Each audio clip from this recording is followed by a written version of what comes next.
Hey guys, so I have another video. It's on freedom. We want freedom. We really do. As humans, as people, we want freedom. We want to let go of or find something that makes us feel free. That's why we go on vacations, actually. Feel free from our job, feel free from the work life of everyday life, get away from what we believe to be as pain, and God allows that. That is where we get video games, board games, these things that give us some form of a release or freedom in some way. They're only temporary, which is why we keep going back to them. But the question I'm going to ask is, if you want that freedom, true freedom in Christ, it ultimately comes down to a choice.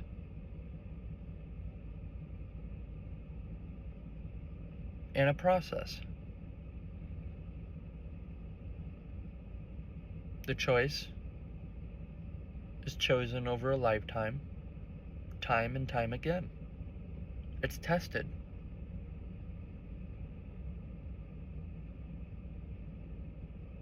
And the process is the time. We can't be patient. We have to be patient about it. It can't be a one and done deal. Mindsets shift, perspectives change, relationships happen, lives get intersected. You want freedom.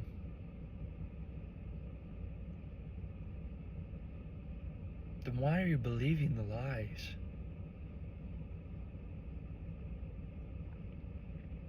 There's two forms of truth. I know a lot of people will go, well, there is, but, or even, there's not, there's one. Well, there's two. There's fake. It's usually what makes us feel good. It's usually what tells us lies, or what makes us want to just do what we want to do without actually ever acknowledging God or going to Him. That's fake. We call it real truth, but we claim it to be our truth. That's usually a statement that follows that one. I'm just doing my truth, or I'm following my truth. That's not real truth. Real truth is found in freedom. Real truth is freedom. It's believing in what you claim and living it out. So if you're claiming to be godly, then why are you living it? I'm not going to say you're not going to stumble. Every rock falls off a rock pile once in a while by gravity, but you still need to follow God. So why aren't you? He says, do the Great Commission. Well, what is that for most people? Most people? They just want to get rich, plan, have a vacation, and live comfortably. I think that's everyone's goal. But last time I checked, there's countries like Iran, Afghanistan, Haiti, Israel, Gaza, Ukraine, Japan, China. These places are filled with turmoil and strife and problems. Those people would love to have what we have. They see this country as a godly country, but we live in this country like a selfish, spoiled brat, claiming, complaining, and reeling about what we want, while they are sitting there perfectly content with what we would consider to be a poor person's house, living on barely what we would even do in a daily life. And they're happy. We claim we want truth, but we live in lies, surrounded, embedded, and baked in them like a pie. I was one of them at one point. Homeless kids, orphans, people who are in poverty, who need people who have been given a gift, whether it be money, home, land, and it to be shared, given freely, not out of obligation, genuinity. The truth, freedom. We say freedom rings here, but I just hear chains. This country has become a consumeristic mindset.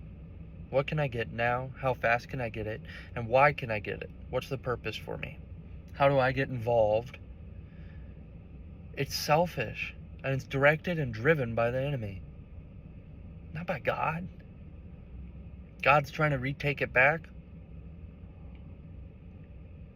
but people are too blinded by their own sinful and prideful, arrogant nature to even actually acknowledge it. Are we going to follow him? Follow his truth? Or are we going to follow our truth? What we would like to know. And when it doesn't agree with us, we just shove it off and say it's a lie. Even though we believe it's not. Jesus is coming back. I feel it resonating in my bones.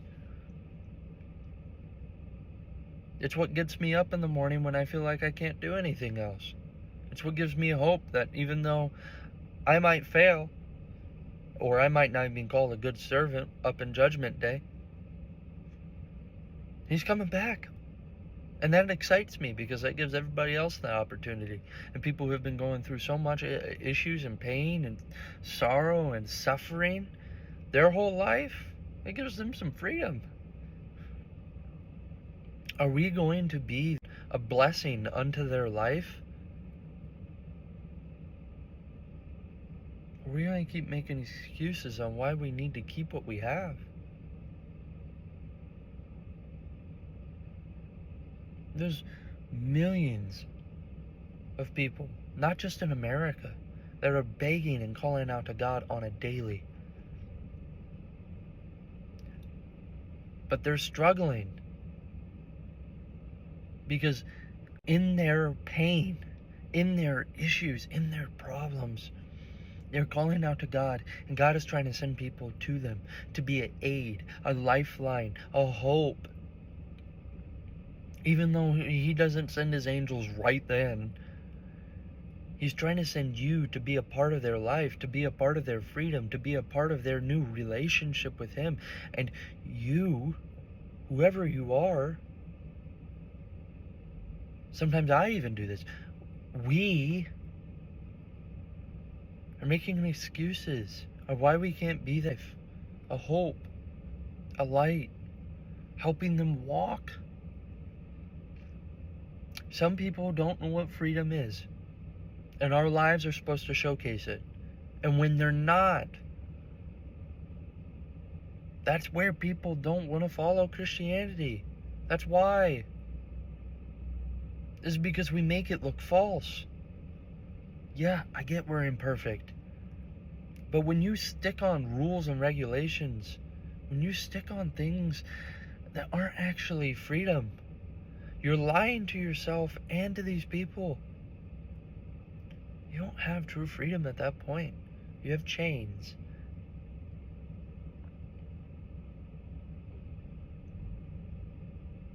God is trying to offer these people something that they could never get anywhere else.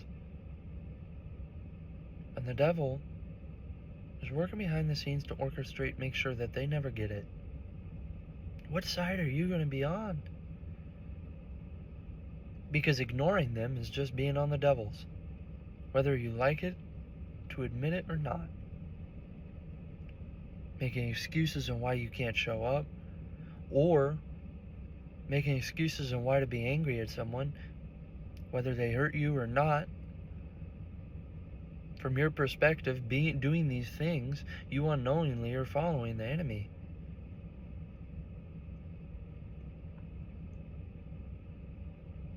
Yeah, I'm not saying condone what they did. I'm not saying to agree with it either. But I am saying to let them go. To unchain them, unburden them with this regret. God did it with you, and He does it every second of your life. Why can't you show up into their life and show them something real? Something genuine and honest? And some people might go, well, I don't even have enough faith. I haven't been following God long enough. To be honest, I don't care if you've been following God a day or 60 years. Anyone and everyone, that's why it's called the Great Commission, can do something great. You see, a fire, a forest fire, does not spark by a great big fire. No. It sparks by a little spark. And then it spreads by continually sparking. And they're small. They're almost insignificant. They're so small that I can probably not even hold them in my finger. Are you going to be that? Are you going to allow God to do that? Change that? Affect people like that? Because that's what He's asking all of us to be. A little ember into people's lives, causing a great holy fire inside of them and burning up what is fake, false, and untrue, so God can keep that passing on. We say we want to pass on a torch, but who are we actually discipling, teaching, growing, mentoring, showing up? Who are we serving? Physically and spiritually. What are we doing? And who are we affecting? But freedom comes at the cost of someone actually sacrificing something. Their time, what they want, who they are, who they want to be. So ask yourself, do I want true freedom? Jesus did it for us. He gave up literally everything. Potential kids, a family, a successful career, just to have me follow Him. Save me from sin. Save me from myself. Are you willing to do that too? You're going to be imperfect. And you're not going to do everything right. But that doesn't mean you can't change a life. I hope you guys have a good